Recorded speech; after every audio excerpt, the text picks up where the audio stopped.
तो मैं अभी एक ऐसे विषय में बात कर रहा हूँ आपसे कि जो बहुत ज़्यादा इम्पोर्टेंट है, ठीक है? जैसे कि अभी जान सकते हैं कि अमेरिका दौरा था प्राइम मिनिस्टर का, तो एक बहुत बड़ा डील हुआ है, ठीक? यूएस और इंडिया का जो फाइटर जेट डील है, ये क्या इम्पोर्टेंट है आपके लिए?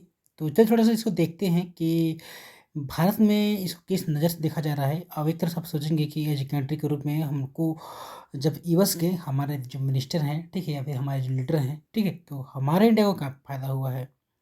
और क्या ये डील सही में एक्चुअल में सही है और क्या ये डील वाक़ई में सबके लिए पसंद है कि नहीं है? तो दोस्तों मैं अभी चलो इस बारे में बात करते हैं कि हमारे जो जनरल इलेक्ट्रिक्स के साथ जो डील हुआ है, ठीक है? हमारे हिंदुस्तान एरोनॉटिक्स लिमिटेड का और एक साइन किए हैं मेमोरेंडम ऑफ अंडरस्टैंडिंग में, ठीक है? जो कोऑपरेट करेंगे, ठीक है? दोनों देशों को जो दोनों देश के जो दोस्तों डिफेंस सेक्टर में बहुत बड़े काम करने वाले हैं, ठीक है?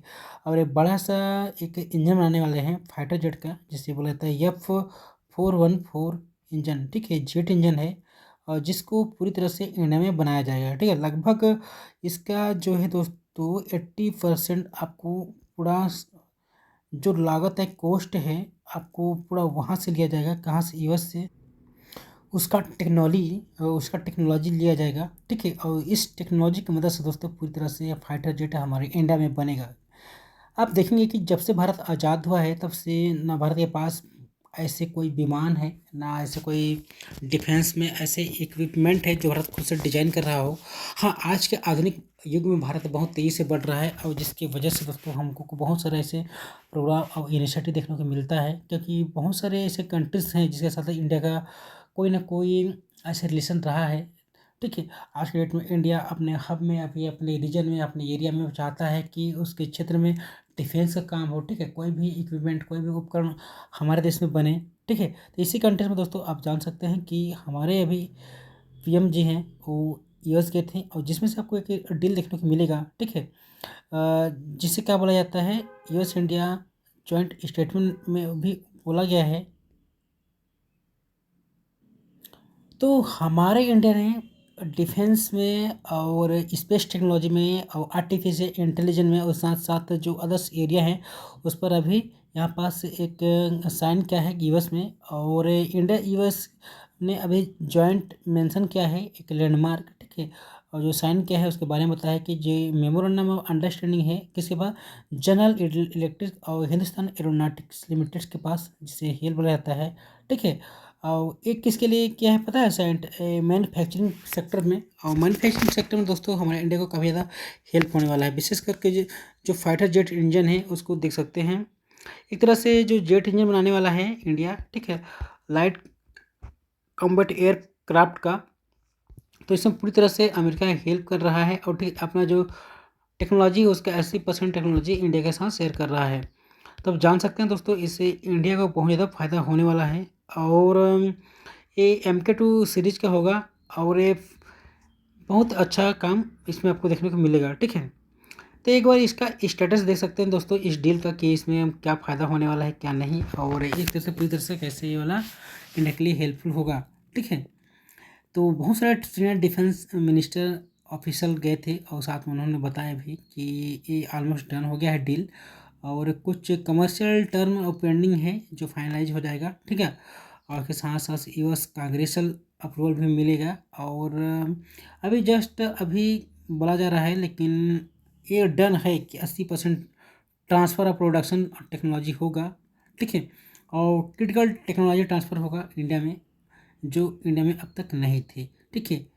जो हेल है दोस्तों, हिंदुस्तान एरोनॉटिकल लिमिटेड, इसके लिए बहुत ज़्यादा मौका है और बहुत सारा इसमें अवसर खुलेगा, क्योंकि इसके पास ऐसे रिसर्च का साधन मिलेगा, ऐसे ऐसे साइंटिस्ट मिलेंगे और ऐसे ऐसे इनको टेक्नोलॉजी मिल रहा है जो खुद का आप जेट बना सकता है, ठीक है?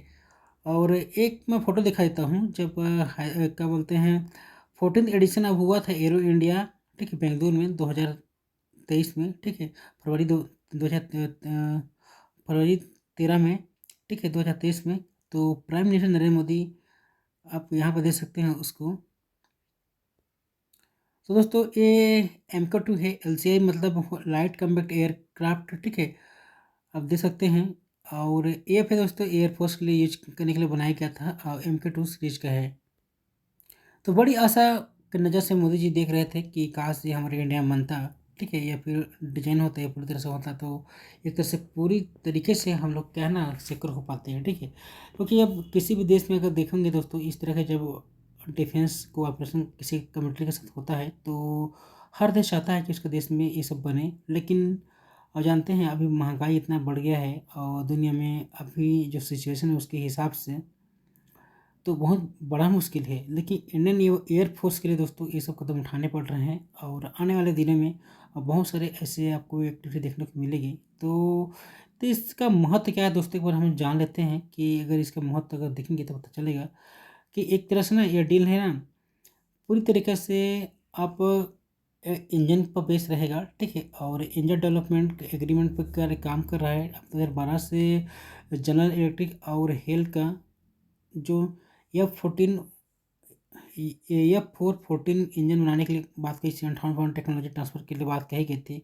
लेकिन उसमें बहुत सारे ऐसे हो गए थे किसी जो पूरी तरीके से एक बार नहीं हो पाए थे, तो उसको दोबारा अभी चालू किया गया है। और आज के डेट में दोस्तों पता है एक क्रिटिकल टेक्नोलॉजी है जो इंडियंस को या फिर इंडिया के जो कंपनी है उसको मिल रहा है। और तो इसके बाद दोस्तों जब ऐसा हो जाएगा ना तो बहुत ज़्यादा इंडिया को फ़ायदा हो, या फिर बोल सकते हैं टेक्नोलॉजी में क्रांति आपको देखने को मिलेगा। जब एक स्वदेशी टेक्नोलॉजी अगर अपने देश में रहता है दोस्तों, तो जान सकते हैं स्वदेशी का अपना ही महत्व रहता है। हाँ, हमको दूसरे देशों का खरीदना नहीं पड़ेगा अगर आप खुद का रहेगा तो। क्योंकि एक समय ऐसा दोस्तों कि जब भारत में इस तरह की इंडिजिनस टेक्नोलॉजी के बल पर अगर हम विकास उसमें करने की बात कर रहे थे इंजन बनाने का, ठीक है, तो बहुत सारे हमारे जो प्रोजेक्ट हैं ना वो क्या हो गए थे, अनसक्सेसफुल हो गए थे। जिसमें सब बोल सकते हैं कावेरी प्रोजेक्ट हो गया, ठीक है। और उसमें दोस्तों कैबिनेट कमेटी ऑन सिक्योरिटी ने भी 1989 में जब ये प्रोजेक्ट हुआ था तो उसमें सैंक्शन कर दिया गया था। और दोस्तों इसके साथ साथ लगभग 30 साल पहले लगभग ये पूरी तरह से बंद हो गया, ठीक है। तो जिसमें अब बोल सकते हैं पूरी तरीके से अब 2035 करोड़ रुपए आसपास यहाँ लोग लगा था, जो एक तरह से जो इंजन है दोस्तों ना, ठीक है, और उसके जो 4 कोर जो इंजन होते हैं उसको हम फुलफिल नहीं कर पाए थे। लेकिन आज का डेट में अगर देखोगे दोस्तों तो आज एक तरह से the F414 engine are meant to power the indigenous LCA MK2 LCA light combat aircraft, ठीक है, Mark II है और लार्ज रूप में भी बनने वाला है दोस्तों LCA का। और करंट सर्विस अभी आपको देखने को मिलेगा, ठीक है। तो एडवांस मीडियम कॉम्पैक्ट एयरक्राफ्ट है ये वाला, ठीक है, जो अभी अंडर डेवलपमेंट है, चलेगा। शुरू में दोस्तों क्या है ना F404 इंजन इसका जो पावर यूज वो हो रहा था, ठीक है, LCM ये MK1 में। लेकिन अब LCA MK1A, ठीक है, इंडियन एयरफोर्स के लिए अभी मिल चुका है और ये 2024 में बहुत जल्दी ये काम करने वाला है, ठीक है। इसके जरिए दोस्तों हम लोग बहुत सारे ऐसे काम करने वाले हैं जो हमारे देश के लिए फ़ायदा हो। लेकिन अब लास्ट अगस्त में CCS ने बता दिया है दोस्तों, ठीक है, कि अभी इसमें अप्रूवल मिल चुका है, जिसमें से अब लाइट कम्बैक्ट एयर का MK2 का जो डेवलपमेंट है इसका कॉस्ट लगभग 9,000 करोड़ रुपए आएगा, जो 2500 करोड़ रुपए तो ऑलरेडी इसको का है खर्चा हो चुका है। और इसको बनाने के लिए दोस्तों लगभग आप जान सकते हैं 2024 तक में पूरा करने के लिए बात कही गई थी, दो कि इसमें टारगेट पूरा कर लिया जाएगा, ठीक है, LCA MK2 का। लेकिन अब एक बेटर तरीके से बोल सकते हैं ना इसको प्लान को कंप्लीट लगभग आप जान सकते हैं कि करने में बहुत ज़्यादा प्रॉब्लम होता है, तो 2027 तक इसका पूरा टेस्टिंग वगैरह हो पाएगा, ठीक है, 2027 तक। और DRDO का रोल भी दोस्तों बहुत ज़्यादा रहेगा, क्योंकि defence research and development organisation है और ये बहुत जल्दी चालू करने वाला है। और जो अभी आप बोल सकते हैं ना AMCA है, ठीक है, एडवांस मीडियम कॉम्पैक्ट एयरक्राफ्ट है, ठीक, ये बहुत जल्दी अभी आपको देखने को मिलेगा, ठीक। और LCM2 इन द फ्यूचर बहुत सारे इसमें फ्यूचर होंगे, ठीक है, ऐसे फीचर होंगे इस लाइट कॉम्पैक्ट एयरक्राफ्ट MK2 में, जो आने वाले दिनों में हमारे इंडिया के लिए बेटर करेंगे। तो दोस्तों हम लोग MK2 जो इंजन बनाने वाले हैं ये जान सकते हैं लगभग F414 इंजन है, ठीक है। इसको जान सकते हैं लगभग 2 दशक में हम लोग 200 से ऊपर इंच का इंजन बनाने वाले हैं इंडिया में, ठीक है। क्योंकि जो डीएसी है, डिफेंस एक्विजिशन काउंसिल, उसने अभी इसको क्या है ना मंजूरी देने के बाद अभी कही है, और लगभग 120 से लगभग 130 फाइटर प्लेन बनाने वाले, और 2000 आप बोल सकते हैं अब 50 तक, ठीक है। आपको 200 से ऊपर आपको इसका जेट देखने को मिलेगा।